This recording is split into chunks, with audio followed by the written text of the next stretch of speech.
Assalamualaikum warahmatullahi wabarakatuh. Waalaikumsalam warahmatullahi wabarakatuh. Selamat siang teman-teman semua. Terima kasih sudah menyempatkan hadir dalam sesi penyuluhan pertanian. Perkenalkan, saya Syirah Ayu Ardila dari kelas Agribisnis B, Program Studi Agribisnis Fakultas Pertanian Universitas 11 Maret. Di sini saya ingin memberikan penyuluhan tentang pemakaian pupuk kandang untuk tanaman sayuran di lahan kecil. Mengapa saya mengambil penyuluhan bertema penggunaan pupuk kandang? Karena pada kota-kota besar biasanya tidak ditemukan subsidi atau tidak diberikan subsidi pupuk dari pemerintah. Itu mengapa banyak petani-petani lainnya mengeluh tentang pemberian pupuk yang tidak merata. Tujuan saya memberikan penyuluhan ini adalah untuk teman-teman semua mengenal komposisi dari pupuk kandang dan manfaat pupuk kandang bagi tanaman. Dan sasaran dapat mengurangi penggunaan pupuk yang mengandung bahan kimia untuk menciptakan tanaman organik dan sehat. Mungkin saya langsung saja menyampaikan materi penyuluhannya. Untuk pertama, itu ada pengertian dari pupuk kandang. Pupuk kandang sendiri ialah olahan pupuk yang dikomposisikan dari kotoran-kotoran hewan, seperti ini. Ya, kotoran-kotoran tersebut biasanya didapatkan dari hewan seperti sapi, ayam, lalu urin dari hewan pun bisa. Mengapa sih kita harus memakai pupuk kandang? Karena kan lebih organik ya, tidak mengandung bahan kimia. Jadi saat tanaman pun dikonsumsi itu tidak akan mengurangi nutrisi yang ada pada tanaman tersebut. Jadi tanaman tetap sehat gitu. Sebelumnya aku jelasin dulu ya perbedaan dari pupuk kandang dan pupuk organik.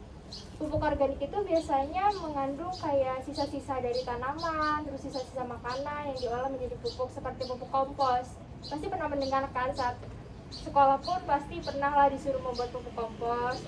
Pupuk kompos sendiri juga ada sedikit campuran dari pupuk kandang ya. Tapi kalau misalkan pupuk kandang sendiri itu murni dari kotoran hewan. Jadi nutrisi-nutrisi yang ada pada kotoran hewan itu nanti diolah lalu dijadikan pupuk untuk tanaman. Nah, untuk metode penyebaran pupuk kandang sendiri itu kita memakai metode broadcasting atau penyebaran broadcasting.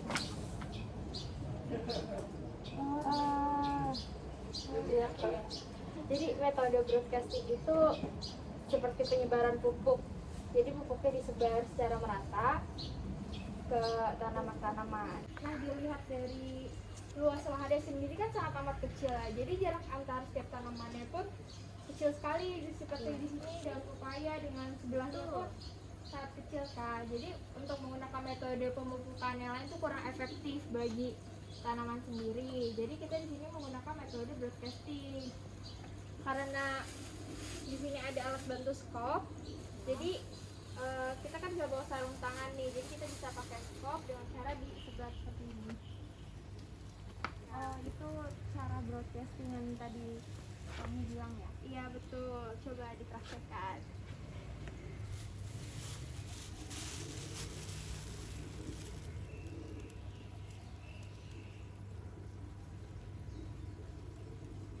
Cara ini tuh sangat amat berfungsi untuk meningkatkan kesuburan tanaman, terus tumbuhan menjadi lebih sehat ya, segar. Nah, setelah mempraktekkan dari metode broadcasting sendiri, teman-teman semua pasti kan sudah mengerti nih cara pemupukan yang baik dan bisa dipraktekkan saat di rumah atau saat teman-teman sendiri mempunyai lahan seperti ini. Lalu selain itu jangan lupa memberikan air kepada tanaman seperti menyiramnya pada waktu pagi dan sore, karena jika hanya dipupuk saja tanaman juga akan layu gitu, tidak ada unsur-unsur lain yang membantu tanaman untuk bertumbuh.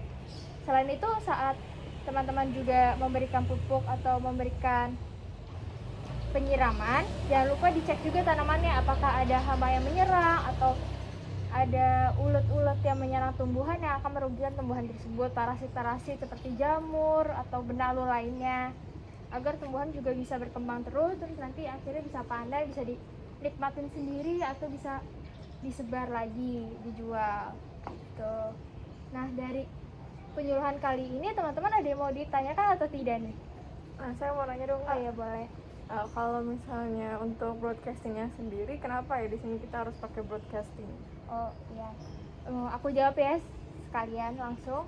Jadi kenapa sih harus pakai broadcasting? Kan dilihat dari lahannya ini mungkin teman-teman lihat rada besar ya, karena jarang ada tanaman nih. Tapi kalau misalkan ini lahan kita manfaatkan dengan baik, terus ditanam dengan baik juga, kayak baik tanaman pepaya atau singkong atau ada cabai, itu setiap lahannya itu hanya memiliki jarak yang sedikit. Jadi jika kita memakai metode lain, itu tidak akan efektif dalam pertumbuhan tumbuhan. Jadi kita memakai metode broadcasting yang pupuknya ya disebar begitu. Apakah sudah terjawab?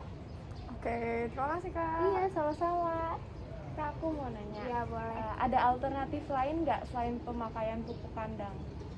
Kalau misalkan dari pupuk kandangnya sendiri tidak ada, mungkin teman-teman sendiri bisa, kalau di rumah bapak punya burung atau itu bisa diambil dari kotoran burungnya sendiri, terus teman-teman olah dengan tanah biasa, lalu diberikan nih pupuk. Terus bisa juga misalkan dari kotoran tersebut teman-teman olah bareng dengan pupuk kompos atau pupuk organik. Tapi kalau memang benar-benar tidak ada, boleh banget cuma pakai pupuk organik atau kompos aja nih gitu. Kita kan mengurangi penggunaan ini ya, pupuk anorganik, dan kalau bisa juga selama pertumbuhan ini tidak memakai pestisida, jadi tumbuhan akan menjadi tumbuhan atau tanaman organik gitu. Oke, dari sini udah tidak ada yang ditanyakan lagi. Kalau dari saya cukup Pak. Ya, saya juga udah cukup paham dengan penjelasannya. Oke, kalau misalkan memang sudah cukup paham, kesimpulannya kan tadi karena lahannya kecil, jadi kita menggunakan metode broadcasting. Lalu kenapa sih harus pakai pupuk kandang? Karena kita harus mengurangi penggunaan pupuk yang berbahan kimia seperti pupuk NPK, biar tumbuhan ini tuh bertumbuh dengan subur dan nutrisinya juga tidak berkurang sama sekali gitu. Malah kalau bisa bertambah dari pupuk tersebut. Nah, sekian dari saya. Kalau misalkan ada kesalahan kata, mohon dimaafkan. Wassalamualaikum warahmatullahi wabarakatuh. Waalaikumsalam warahmatullahi wabarakatuh. Makasih Kak.